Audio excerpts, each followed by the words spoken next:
ಕನ್ನಡದ ಮೊಟ್ಟಮೊದಲ ಚಲನಚಿತ್ರ ಸತಿ ಸುಲೋಚನ 1934 ಮಾರ್ಚ್ 3ರಂದು ಬಿಡುಗಡೆಯಾದ ಈ ಚಲನಚಿತ್ರಕ್ಕೆ ಸುಬ್ಬಯ್ಯ ನಾಯ್ಡು ಅವರು ನಾಯಕ ನಟನಾಗಿ ಹೊರಹೊಮ್ಮಿ ಕನ್ನಡ ಚಿತ್ರರಂಗದ ಆಯಾಮವನ್ನು ನಿರ್ಮಿಸಿದರು. ನೋಡಿ, ಈ ವಿಡಿಯೋದಲ್ಲಿ ಈ ವಿಷಯನ ಯಾಕೆ ಹೇಳಿದೆ ಅಂತ ವಿಡಿಯೋ ಕೊನೆದಾಗ ನಿಮ್ಗೆ ಗೊತ್ತಾಗುತ್ತೆ. ಆಗಿನ ಕಾಲದಲ್ಲಿ ಒಳ್ಳೊಳ್ಳೆ ಸಿನಿಮಾಗಳೇನೋ ಬರ್ತಿದ್ವು.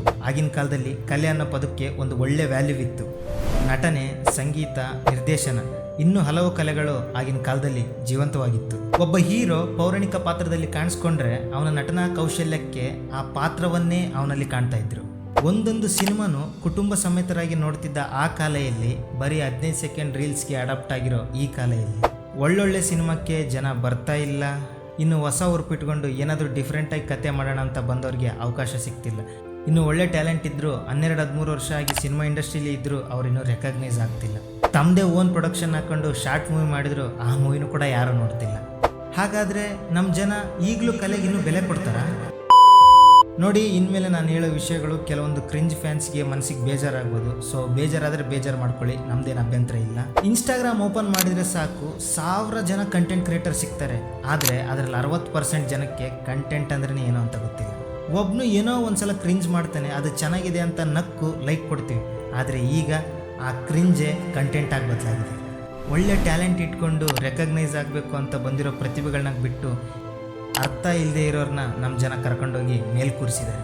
ಯೋಚನೆ ಮಾಡಿ, ಆ ಒಬ್ಬ ಕಂಟೆಂಟ್ ಕ್ರಿಯೇಟರು ಕ್ರಿಂಜಿಂದನೇ ಬೆಳೆದಿದ್ದಾನೆ ಅಂದರೆ ಅವ್ನು ಕೊನೆ ತನಕ ಆ ಕ್ರಿಂಜ್ನೇ ಫಾಲೋ ಮಾಡ್ತಾನೆ. ಈ 15 ಸೆಕೆಂಡ್ ರೀಲ್ಸ್ಗೆ ಅಡಾಪ್ಟ್ ಆಗಿರೋ ಈ ಜನಕ್ಕೆ ಇನ್ನು ಒಳ್ಳೆ ಟ್ಯಾಲೆಂಟ್ ಇರೋರನ್ನ ರೆಕಗ್ನೈಸ್ ಮಾಡೋಕ್ಕೆ ಟೈಮೇ ಇಲ್ಲ. ಇನ್ನು ಯಾವುದಾದ್ರೂ ಒಂದು ಚೆನ್ನಾಗಿರೋ ಕನ್ನಡ ಮೂವಿ ಬಂತಂದರೆ ಅದನ್ನೋಗಿ ಥಿಯೇಟ್ರಲ್ಲಿ ನೋಡೋದಕ್ಕಿಂತ ನೆಕ್ಸ್ಟ್ ಡೇ ಟೆಲಿಗ್ರಾಮಲ್ಲಿ ನೋಡೋರೇ ಜಾಸ್ತಿ. ಕಲಾ ಸರಸ್ವತಿನ ಮೈ ಮೇಲೆ ಒಲಿಸ್ಕೊಂಡಿರೋರ್ಗೂ ಕಲೆ ಅನ್ನೋ ಪದಕ್ಕೆ ಅರ್ಥನೇ ಗೊತ್ತಿಲ್ಲದೆ ಇರೋರಿಗೆ ತುಂಬ ಡಿಫ್ರೆನ್ಸ್ ಇದೆ. ಟ್ಯಾಲೆಂಟ್ ಅಂದರೆ ಕ್ಯಾಮ್ರಾ ಮುಂದೆ ಬಂದು ಕೈ ಈ ಕಡೆ ಅಂದು, ಕಾಲು ಈ ಕಡೆ ಅಂದು, ತಲೆ ಈ ಕಡೆ ಅಂದು ಈ ಕಡೆ ಮಾಡಿದ ತಕ್ಷಣ ಕಂಟೆಂಟ್ ಅಲ್ಲ. ಅಥವಾ ನಾನೇನೋ ಒಂಥರ ವಿಚಿತ್ರವಾಗಿ ಆಡಿದ್ರೆ ಕಂಟೆಂಟ್ ಅಲ್ಲ. ಅಥವಾ ನಾನೇನೋ ಒಂದು ಅಶ್ಲೀಲ ಪದ ಬಳಕೆ ಮಾಡಿ ಕಂಟೆಂಟ್ ಮಾಡಿದರೆ ಅದನ್ನು ಕಂಟೆಂಟ್ ಅನ್ನಲ್ಲ, ಅದನ್ನು ಟ್ಯಾಲೆಂಟ್ ಅನ್ನಲ್ಲ.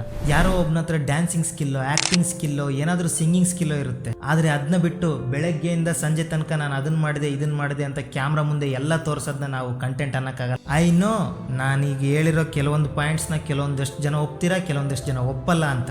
ಅದು ಹೋಗಲಿ, ಈಗಂತೂ ಜನಕ್ಕೆ ಯಾವುದಾದ್ರೂ ಒಂದು ಟೈಪ್ ಆಫ್ ಕಂಟೆಂಟ್ ಇಷ್ಟ ಆದರೆ ಎಲ್ಲ ಮೂವಿಲಾಗಿರ್ಬೋದು, ಎಲ್ಲ ವೀಡಿಯೋದಲ್ಲೂ ಅದೇ ಥರ ಕಂಟೆಂಟ್ ಬರಲಿ ಅಂತ ಎಕ್ಸ್ಪೆಕ್ಟ್ ಮಾಡ್ತಾರೆ. ಇನ್ನು ಡಿಫ್ರೆಂಟ್ ಆಗಿ ವಿಷನ್ ಇಟ್ಕೊಂಡು ಕತೆ ಮಾಡೋರಿಗೆ ವ್ಯಾಲ್ಯೂ ಇದೆ. ಕೆಲವೊಬ್ಬರಿಗೆ ನೀವು ಮಾಡಿರೋದು ತಪ್ಪು ಅಂತ ಹೇಳಿದ್ರೆ ಆ ತಪ್ಪನ್ನ ತಿದ್ಕೊಳ್ಳೋ ಬದಲು ಸಮರ್ಥಿಸ್ಕೊಳ್ಳೋದೇ ಜಾಸ್ತಿ. ಇನ್ನು ಕೆಲವೊಂದಿಷ್ಟು ಮೂವಿ ರಿವ್ಯೂವರ್ಸ್ ಅಂತರೂ ಒಳ್ಳೊಳ್ಳೆ ಮೂವಿನ ಚೆನ್ನಾಗಿಲ್ಲ ಅಂತಾರೆ, ಕ್ರಿಂಜ್ ಆಗಿರೋ ಮೂವಿಗಳಿಗೆ ಹೈಪ್ ಕೊಡ್ತಾರೆ. ಓಕೆ, ಅದು ನಿಮ್ಮ ಒಪಿನಿಯನ್ ಆಗಿರ್ಬೋದು. ಆದರೆ ನಿಮ್ಮ ಒಂದು ಒಪಿನಿಯನ್ ನಿಮ್ಮ ವಿಡಿಯೋ ನೋಡುತ್ತಿರುವ ಎಷ್ಟು ಜನರ ಮೇಲೆ ಇಂಪ್ಯಾಕ್ಟ್ ಬೀರಿ ಆ ಮೂವಿ ಕೆಟ್ಟ ಅಭಿಪ್ರಾಯಕ್ಕೆ ತಿರುಗ್ಬೋದು ಅನ್ನೋ ಒಂದು ಸಣ್ಣ ಯೋಚನೆ ನಿಮ್ಮ ತಲೆಯಲ್ಲಿ ಇರಲಿ. ಕೊನೆಯದಾಗಿ ಇದನ್ನೆಲ್ಲ ಹೇಳಿದ ಮೇಲೂ ಕೆಲವೊಂದಷ್ಟು ಮೆಚುರಿಟಿ ಇಲ್ದಿರೋ ಸೀಡ್ಲೆಸ್ ಸೆಡೆಗಳು ಇದನ್ನು ಆಕ್ಸೆಪ್ಟ್ ಮಾಡಲ್ಲ ಅಂತ ನನಗೆ ಗೊತ್ತು. I am not arguing I am correct ಅಂತ, I am asking am I correct. ಸ್ಟಾರ್ಟಿಂಗಲ್ಲಿ ನಾನು ಒಂದು ಮೂವಿನ ಎಕ್ಸಾಂಪಲ್ ತಗೊಂಡೆ. ಏನಕ್ಕಂದರೆ ಕಲಾ ಪೂರ್ತಿಯೊಂದಿಗೆ ಸ್ಟಾರ್ಟ್ ಆಗಿರುವಂಥ ಆ ಜರ್ನಿ ಇವತ್ತು ಏನೇನೋ ಸ್ಫೂರ್ತಿ ತಗೊಂಡು ಇಲ್ಲಿಗೆ ಬಂದು ನಿಂತಿದೆ. ಕೊನೆಯದಾಗಿ ನಾನು ಹೇಳೋದೊಂದೇ, ಈಗಲಾದರೂ ಚೇಂಜ್ ಆಗಿ ಒಳ್ಳೊಳ್ಳೆ ಕಂಟೆಂಟ್ನ ಬೆಳೆಸಿ ಒಳ್ಳೆ ಚೆನ್ನಾಗಿರೋ ಟ್ಯಾಲೆಂಟ್ನ ರೆಕಗ್ನೈಸ್ ಮಾಡಿ.